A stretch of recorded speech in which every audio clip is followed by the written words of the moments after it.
So I have this theory about trick-or-treating and GoPro. If you go to GoPro on Halloween and trick-or-treat, instead of giving you candy, GoPro is going to give you maybe some swag, like a cool hat, something like that. But then they're going to give you something much better than candy. They're going to give you a firmware update. I personally would take the firmware update over the candy any Halloween. And if you own the GoPro Hero 12 like I do, GoPro has delivered that firmware update on October 31st, 2023, and I'm hoping this firmware update is all treats and no tricks. This firmware update does have a couple of features and improvements, but there's one of them in particular that I'm super excited about.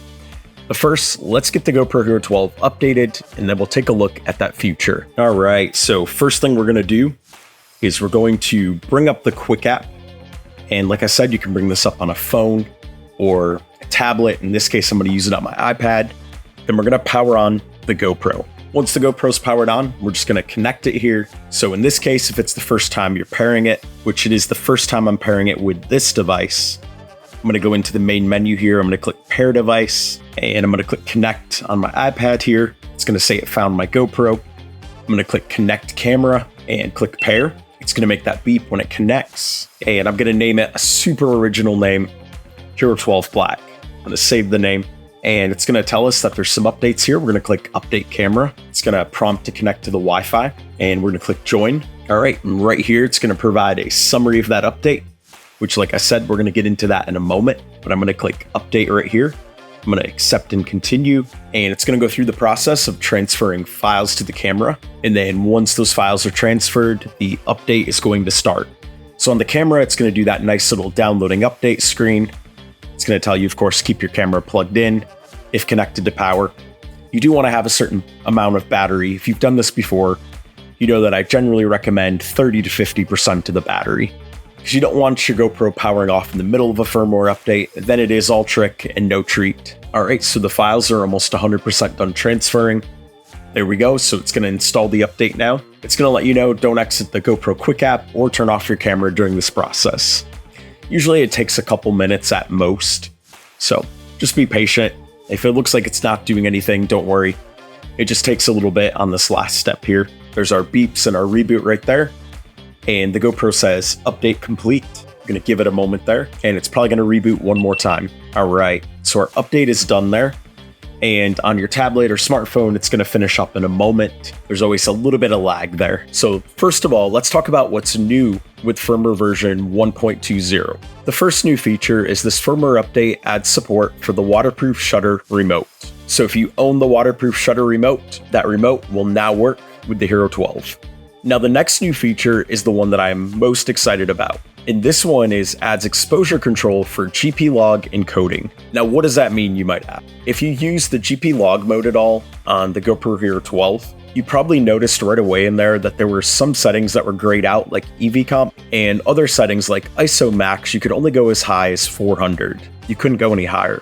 And that GP log mode is supposed to be a mode you can capture some really good footage that can be graded later on and get some really good results. But when there are those limitations in place, that limits you with the quality of footage you can get to then grade later on. So let me show you what this part of the firmware update did. And this is what I'm excited about. I'm gonna click on the menu down here, and we're gonna click on the side. And you wanna make sure you've selected log at the top in order to see these settings. So under the capture settings, nothing changed there. Here under Pro Tune is where some things have changed. First of all, with the EV comp, that was grayed out before, but now you have the ability to adjust that. And when you're filming footage on a camera like this, I recommend doing -0.5 so it doesn't overexpose the footage. You can always bump that up later on when editing, but that helps preserve a lot of those details in the highlights. Now, if we go to our ISO min and max, ISO min of 100 and max of 400, that was there before. But if you click on the ISO max now you can go all the way up to 1600. All right, under the next category here, GoPro mentions 2 image quality improvements. The first one is optimizes GP log tuning. Now that's a little bit vague. It doesn't tell exactly how it optimizes that, but basically that should give you even better GP log footage. So I'm excited about that in combination with the 2 settings we can now change that we couldn't before. So if you like to film that footage that's as raw as possible and then grade it later on, This firmware update is a huge upgrade. In addition, GoPro mentions general user interface improvements, which again, those are general, so specifically what those are, I don't know what those are. They're usually going to be under the hood things that you may or may not notice. And finally, under the third category of usability improvements, GoPro mentions general user interface improvements. So that's the same as from the previous category. So I'm not sure specifically what that fixed, but I like seeing the word improvements. So thank you, GoPro. And then that bottom category of general bug fixes, I like seeing that in a firmware update as well. If you've had any type of bug or issue with the GoPro Hero 12, installing the firmware update may address that. But I am really excited to get out there and film some footage using that GP log encoding, and I'll be sure to share some samples once I have, so that you can see what that footage looks like after it's filmed and graded. So happy Halloween to everybody. Thanks GoPro for the Halloween firmware update.